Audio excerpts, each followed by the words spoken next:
नमस्कार प्रेक्षकांनो, ठरलं तर मग या मालिकेच्या आजच्या भागामध्ये आपण पाहणार आहोत की तन्वीला अटक झाली हे टेन्शन काही पूर्ण आजींना सहन होत नाही। त्यामुळे त्या एकदम बोलता बोलताच चक्कर येऊन पडतात।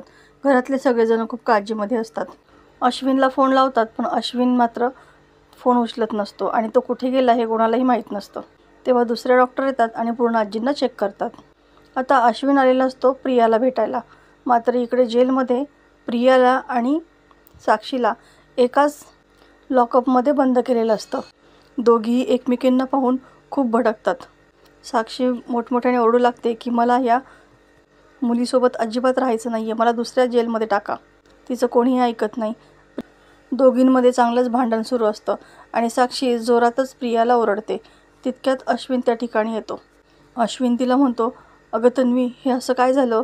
मला तर अजूनही विश्वास बसत नाही, पण नेमके कसं काय झालं हे सगळं? तन्वी मनात विचार करते, प्रेमात भिजलेलं कोकरू अजूनही माझ्याच जाळ्यामध्ये अडकले वाटतं। सगळ्या सुभेदारांच्या हातून थोबाडीत खाऊन घेतलीये हे याला माहितीच नाही वाटतं। आता हाच एकटा आहे जो मला या परिस्थितीमधून बाहेर काढू शकतो। असा विचार करून ती लगेच अश्विनशी नाटकी बोलू लागते।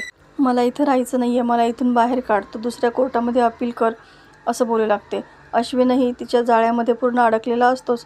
तो सुद्धा म्हणतो की मी असेपर्यंत तुला काहीही होऊ देणार नाही मी। आता अश्विन जातो आणि त्यापाठोपाठ महिपत त्या ठिकाणी येतो।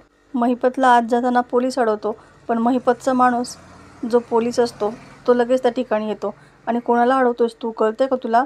जाऊ साहेब तुम्ही, असं म्हणून महिपतला आतमध्ये सोडतो। महिपतचं डोकं आधीच सरकलेलं असतं। तो साक्षीला जाऊन भेटतो। साक्षी लगेच महिपतला मिठी मारून रडू लागते, अण्णा मला इथं नाही राहायचं, 14 वर्ष म्हणजे खूप झालीत अण्णा, मी इथे नाही राहू शकत, प्लीज तुम्ही दुसऱ्या कोर्टामध्ये अपील करा, दामिनी मॅडमला काहीतरी सांगा ना। तेव्हा महिपत म्हणतो की दामिनीने तुझी केस सोडली आहे। हे सगळं ऐकून प्रियाला खूप हसू येत असतं आणि तिचं हे हसणं महिपत आणि साक्षी दोघेही पाहतात। महिपत रागातच प्रियाचा गळा आवळतो। तो तिला म्हणतो की गळ्यातल्या गळ्यात हसू येते ना फार, आता हस ना। कोर्टात खूप मोठ्या मोठ्याने ओरडत होतीस ना की साक्षीनेच गोळी चालवली, तिनेच खून केला, मग आता बघू तुझ्या तोंडातला आवाज येतोय का बाहेर? प्रिया चांगली तडफडत असते। महिपत तिला म्हणतो की तू फक्त जिद्दी आहेस कारण तू जेलमध्ये आहेस, जेलमधून तू बाहेर ये, लगेच तुझ्या फुफ्फुसातला ऑक्सिजन बाहेर काढून टाकतो की नाही बघ।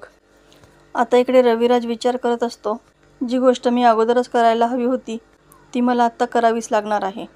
त्याचं फोनवरचं बोलणं ऐकून प्रतिमा त्याला विचारते, पण तो तिला काहीही सांगत नाही।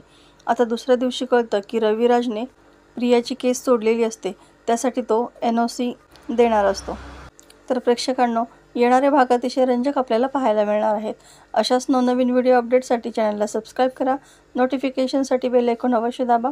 व्हिडिओ पाहिल्याबद्दल धन्यवाद।